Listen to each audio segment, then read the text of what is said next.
Εδώ, στη θέση του σημερινού Πυθαγορείου, βρισκόταν η αρχαία πόλη Σάμος, η οποία γύρω στο 600 π.Χ. γνώρισε μοναδική άνθηση σε όλους τους τομείς και απέκτησε εξαιρετική οικονομική και πολιτική δύναμη και είχε πάνω από 15.000 κατοίκους. Για την ίδρυυση αυτών των κατοίκων έπρεπε λοιπόν να φέρουν μέσα στην πόλη άφθονο νερό από τη μεγάλη πηγή, από τους σημερινούς Αγιάδες, 1,5 χιλιόμετρο βορειοδυτικά πίσω από το βουνό, και το έφεραν στην αρχή μέσω ανοιχτού αγωγού που σκεπαζόταν αργότερα και ύστερα μέσω σύραγγας 1 χιλιόμετρο περίπου κάτω από το βουνό. Το υδραγωγείο ολοκληρωνόταν με έναν τελικό αγωγό προς την πόλη.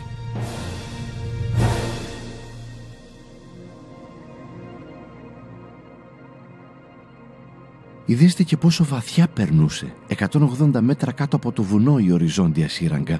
Σαν σύγχρονο τεχνικό έργο, δεν σας φαίνεται?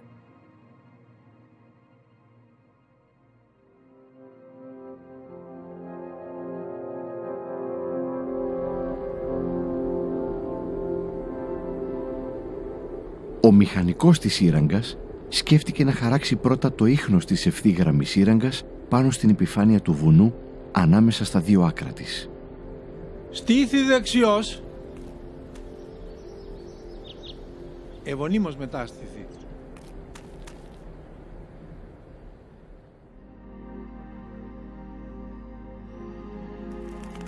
Ο Ευπαλίνος οικετεύει την Ήρα, θεά της Σάμου, τον Πλούτονα, θεό των εγκάτων της γης, και τον Ύφεστο, θεόν της τεχνολογίας, να βοηθήσουν για την επιτυχή έκβαση του τολμηρού αυτού εγχειρήματος. Το έργο αρχίζει. Το νερό θα το έπαιρναν από την πηγή στους σημερινούς Αγιάδες. Θα έσκαβαν προς αγωγό διόρυγα, υπαίθρια ή και υπόγεια σε μικρό βάθος, την οποία θα σκέπαζαν αργότερα.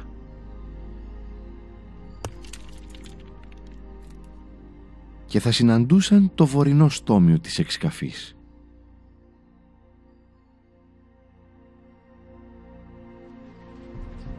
Πριν από την έναρξη της εξκαφής του νοτίου στομίου της σύραγγας, ετοιμάστηκε ένα οριζόντιο ανάχωμα εργασίας.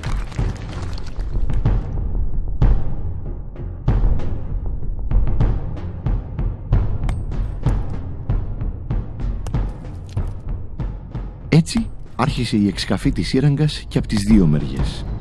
«Αμφίστο μονόριγμα», λέει ο Ηρόδοτος.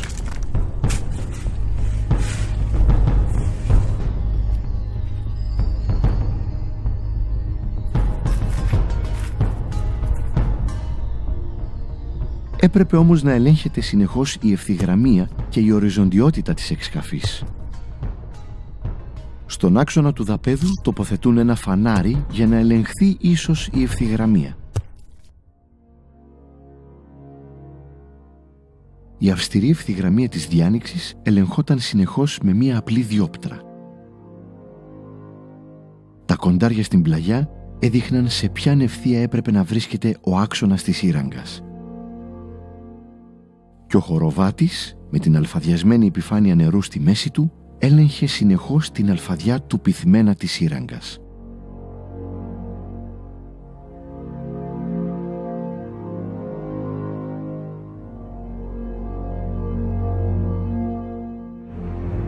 Η σύραγγα έπρεπε καταρχήν να είναι οριζόντια. Για να μπορεί όμως να ρέει το νερό, ο Ευπαλίνος θα έσκαβε έναν χωριστόν και κλειμένον χάνδακα πλάτους 70 εκατοστών στη δεξιά πλευρά μέσα στη σύραγγα. Ο χάνδακας αυτός θα είχε κλείσει περίπου 4 της χιλίης. Γι' αυτό και το βάθος του αυξάνει από βορρά προς νότο. Μέσα στον χάνδακα θα τοποθετούνταν κλειστοί πύληνοι σωλήνες διαμέτρου 25 εκατοστών με πολύ επιμελημένες συνδέσεις.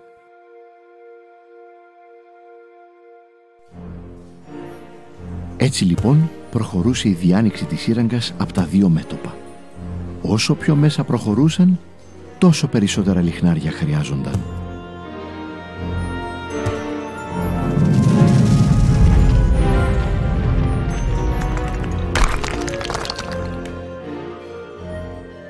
Όπου η οροφή της σύραγγας παρουσίαζε αστάθεια, Ο Ευπαλίνος αποφάσιζε να επενδύσει την οροφή με ελαφρώς καμπυλωμένες λαξευμένες πλάκες, οι οποίες ανά δύο δημιουργούσαν αψίδα.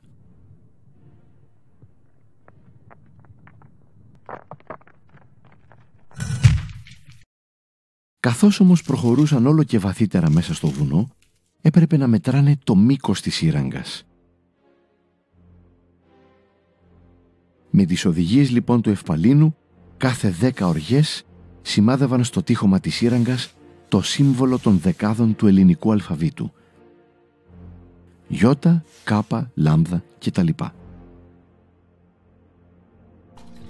Και ήταν περήφανος ο Ευπαλίνος για αυτή τη γεωμετρική του πειθαρχία.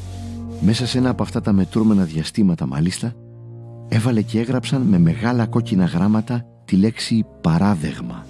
Υπόδειγμα δηλαδή. Ίσως είχε στο νου του και τους υποδειγματικούς υπολογισμούς που είχε ήδη κάνει και για το μήκος της σύραγγας και για τις πιθανές εκτροπές της.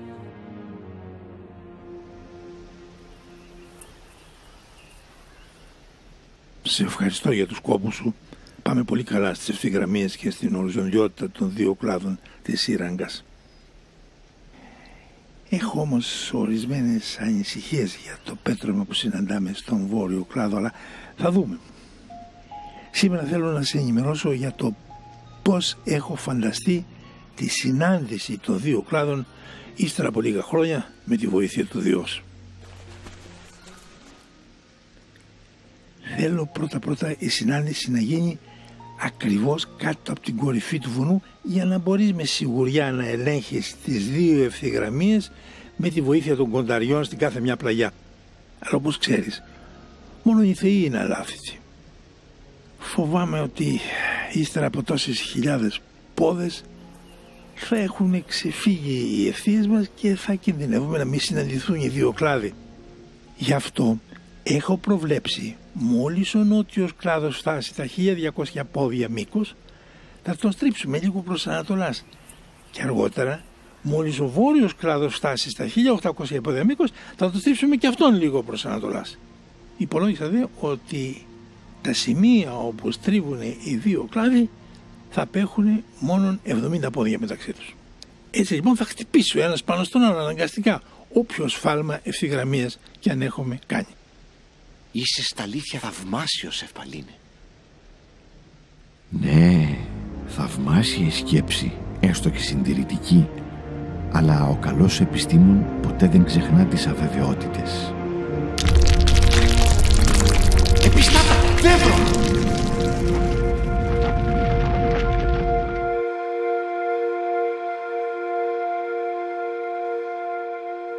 Οι φόβοι μου για το πέτρωμα εδώ στο βόρειο κλάδο δυστυχώς επαληθεύτηκαν. Θα αναγκαστούμε να στρέψουμε τη σύραγγα προς δυσμάς για να μπορέσουμε να πάμε λίγο κόντρα στις κλίσεις του πετρώματος. Έχω υπολογίσει γεωμετρικώς πόσο θα μακρύνει το μήκος της σύραγγας εξαιτίας αυτής της προσωρινής εκτροπής. Το πρόσθετο μήκος λογαριάζω ότι θα είναι 70 πόδια.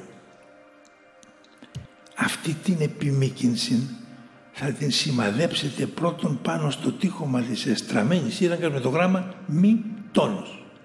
Και από εκεί και πέρα από το μετατοπισμένο σημείο μη τόνος, θα συνεχίσετε με τις κανονικές αναγραφές. Νι, ξι, όμικρον κλπ. Κάθε 70 πόδες.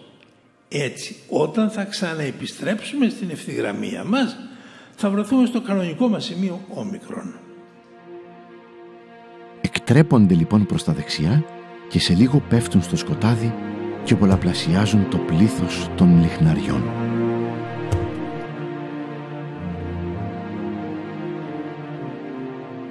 Κάπου εδώ φτάνουμε ξανά στην ευθεία μας. Ζωγραφίστε πάνω στο βράχο το όμικρον.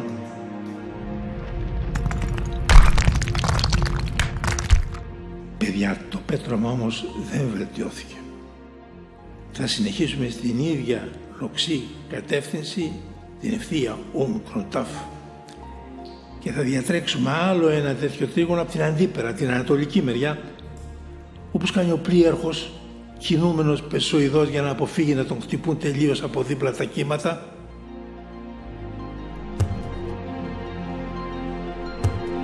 Καλέστε τον αρχιτέκτονα, καλέστε τον.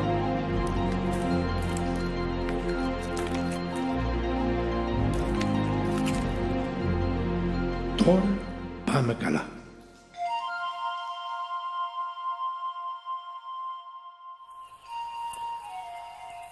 Όπως ξέρεις, πριν από 2 χρόνια, όταν τέλειωσε ο νότιος κλάδος της σύραγγας και έφτασε κάτω από την κορυφή του βουνού, τον συνέχισα διανοίγοντας λοξή ουρά βάσει του αρχικού σχεδίου για την ασφαλή συνάντηση των 2 κλάδων.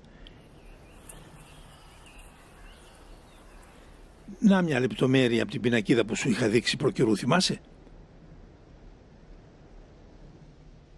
Τώρα, μετά την εκτροπή που αναγκαστήκαμε να κάνουμε, άκου πόσο κοντά υπολόγισα ότι βρισκόμαστε από αυτή την ουρά, η οποία μας περιμένει εκεί από πρόπερση.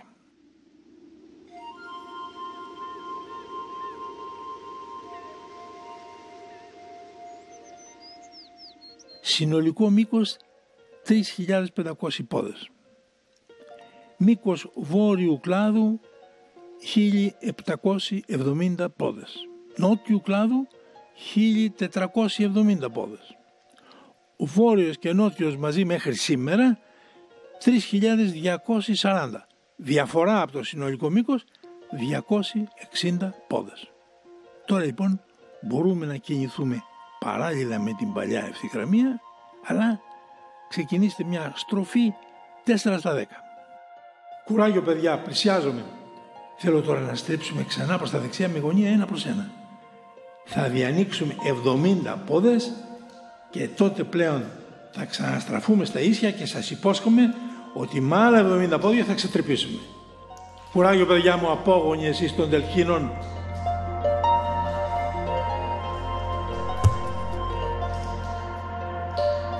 Σαν κόφια ακούγεται εδώ.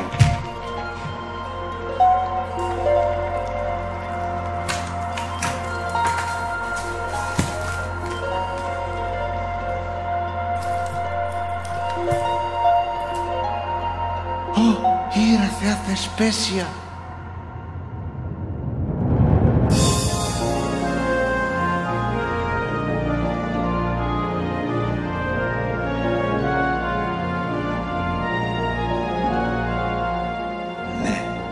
Θρίαμβος! Η συντυχία των 2 κλάδων επιτεύχθηκε. Σε λίγο θα αρχίσει να σκάβεται ο χάνδακας μέσα στη σύραγγα.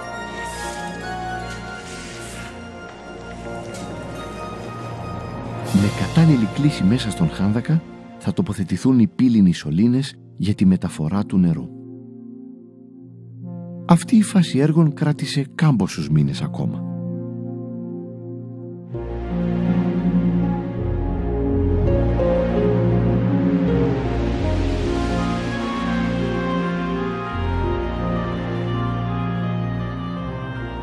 Έτσι το νερό φτάνει τελικά στη Σάμο. Χάρη στα μαθηματικά και χάρη στο χρήμα, άφθονο νερό άρχισε να τρέχει στις κρίνες της Σάμο.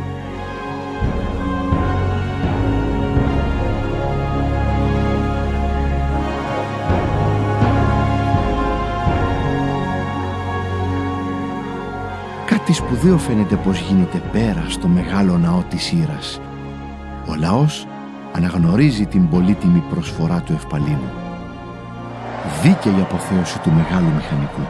Δίκαια ο Ηρόδοτος σε λίγα χρόνια θα θαυμάσει λέγοντας ότι οι Σάμιοι έχουν κατασκευάσει τα σημαντικότερα τεχνικά έργα όλης της Ελλάδος.